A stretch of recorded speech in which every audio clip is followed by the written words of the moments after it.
بسم اللہ الرحمن الرحیم۔ السلام علیکم۔ آج صبح میرے شوہر نے کسی کام کے سلسلے سیالکوٹ جانا تھا۔ ان کا ارادہ صبح 7 بجے گھر سے نکلنے کا تھا۔ چونکہ جانا اپنی گاڑی پہ تھا تو انہوں نے کہا کہ صبح سردی کافی زیادہ ہوتی ہے تو ناشتہ بنانے کی ضرورت نہیں ہے، میں راستے میں ہی کسی ہوٹل پہ کر لوں گا۔ لیکن میں کبھی بھی انہیں ناشتے کے بغیر جانے نہیں دیتی، کیونکہ پھر وہ اپنے کاموں میں مصروف ہو جاتے ہیں اور کھانے پینے پہ دھیان نہیں دیتے۔ اس لیے اگر انہوں نے صبح فجر کی اذان سے پہلے بھی جانا ہو کہیں، میں ان کو ناشتہ کروا کے بھیجتی ہوں۔ میں نماز ادا کر کے جیسے ہی کچن میں آئی، ہمارے ساتھ والے گھر سے کافی شور شرابے کی آوازیں آ رہی تھیں۔ ایسا لگ رہا تھا کہ لڑائی ہو رہی ہے۔ میرے ہسبینڈ تیار ہوئے، ناشتہ کیا، گاڑی سٹارٹ کر کے کچھ دیر چھوڑ دی۔ بتانے کا مقصد یہ ہے کہ اس سب کام میں ان کو آدھا گھنٹہ آرام سے لگ گیا۔ تقریباً 6:30 بجے کا وقت تھا۔ میں نے جیسے گھر کا مین گیٹ کھولا، ہماری پڑوسن لڑکی بھاگ کے ہمارے گھر آ گئی۔ میں ہکا بکا اس کو دیکھنے لگ گئی کہ یہ منہ اندھیرے کدھر بھاگ رہی ہے۔ اس کی شادی کو 8 مہینے ہوئے ہیں، 5 ماہ کی حاملہ ہے، نہ پاؤں میں جوتے، نہ سر پہ چادر، اور اس کا شوہر خرافات بکتا ہوا ہاتھ میں جوتا اٹھائے اس کے پیچھے تھا۔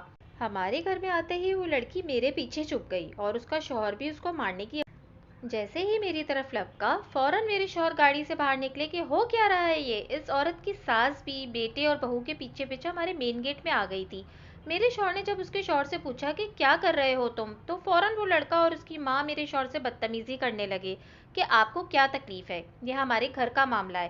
جس پہ میرے شوہر نے ان کو کہا کہ اپنے گھر کا معاملہ ہے تو گھر تک رکھیں، ذرا ہوش و حواس بحال کریں، اس وقت آپ لوگ ہمارے گھر کھڑے ہیں۔ لیکن وہ مسلسل گالی گلوچ اور بدتمیزی کر رہے تھے۔ شور سن کے اور بھی گلی میں کافی لوگ جمع ہو چکے تھے۔ میرے شوہر نے کہا کہ آپ لڑکی کو لے کر گھر کے اندر جائیں، اور اس کے سسرال والوں کو سب نے لعنت ملامت کر کے ان کے گھر بھیج دیا۔ جب میں نے اس لڑکی سے لڑائی کی وجہ پوچھی تو جو بات اس نے بتائی قابل افسوس ہے کہ میرے ساس سسر کو عادت ہے 5 بجے ناشتہ کرنے کی، جو کہ میں جب سے شادی ہو کے آئی ہوں بنا کے دیتی ہوں۔ لیکن آج میری طبیعت ٹھیک نہیں تھی، اس لیے اٹھنے میں دیر ہو گئی اور انہوں نے لڑائی شروع کر دی۔ میرا شوہر مجھے مار رہا تھا۔ میں جیسی گھر سے بھاگی، آپ کا گیٹ کھلا دیکھ کر ادھر آ گئی۔ ساس سسر کی 2 جوان بیٹیاں بھی ان کے ساتھ اسی گھر میں رہتی ہیں، لیکن وہ 10 بجے سے پہلے بستر نہیں چھوڑتی۔ ان کو ہر کام سے چھٹی ہے، کیونکہ وہ اس گھر میں مہمان ہیں اور سارے کام بہو کے ذمے ہیں۔ شوہر کا بھی یہی فرمان ہے کہ بیویاں اور مل جاتی ہیں، ماں باپ دوبارہ نہیں ملتے، اس لیے اگر تم نے ان کے کام میں کسی قسم کی غفلت کی تو میں کھڑے کھڑے کھٹی 3 طلاقیں دے دوں گا۔ ہم نے اس لڑکی کے والدین کو کال کر کے بلایا اور لڑکی ان کے حوالے کی، کیونکہ وہ اس سارے معاملے کو بہتر طریقے سے حل کر سکتے تھے۔ آج کل ہر دوسرے تیسرے گھر میں اسی وجہ سے فساد مچا ہوا ہے۔ طلاقیں ہو رہی ہیں لیکن کوئی بھی ہوش کے ناخن نہیں لیتا۔ ساس سسر نے، نندوں نے، دیورانی جٹھانی نے زندگیاں عذاب کی ہوئی ہوتی ہیں۔ لوگ جدھر فائدہ دیکھتے ہیں ادھر لڑک جاتے ہیں۔ دنیاوی فائدہ نظر آتا ہے تو دنیا دار بن جاتے ہیں، دینی فائدہ نظر آتا ہے تو دیندار بن جاتے ہیں۔ قرآن پاک میں پوری صورتیں اللہ پاک نے میاں بیوی کے لیے نازل کی ہیں، لیکن کوئی بندہ ان پہ عمل نہیں کرتا۔ بیوی کے ذمے صرف شوہر کے کام ہے، شوہر کے والدین کے نہیں۔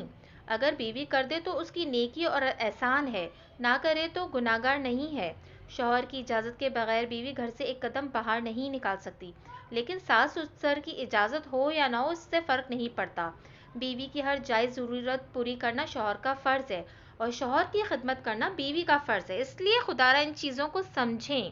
اگر شوہر والدین کی وجہ سے بیوی پر تشدد کرتا ہے یا طلاق دیتا ہے تو وہ فرما برداری نہیں ہے، بلکہ وہ اللہ اور اس کے رسول صلی اللہ علیہ وسلم کا مجرم ہے، اور ایسے لوگ دنیا اور آخرت دونوں میں ہی رسوا ہی ہوں گے۔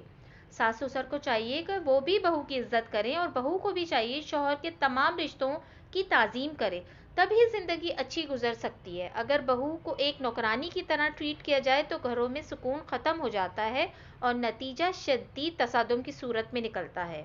جزاک اللہ۔ اگر آپ کو میری یہ ویڈیو پسند آئی ہے تو پلیز میرے چینل کو سبسکرائب کرنا نہ بھولیے گا۔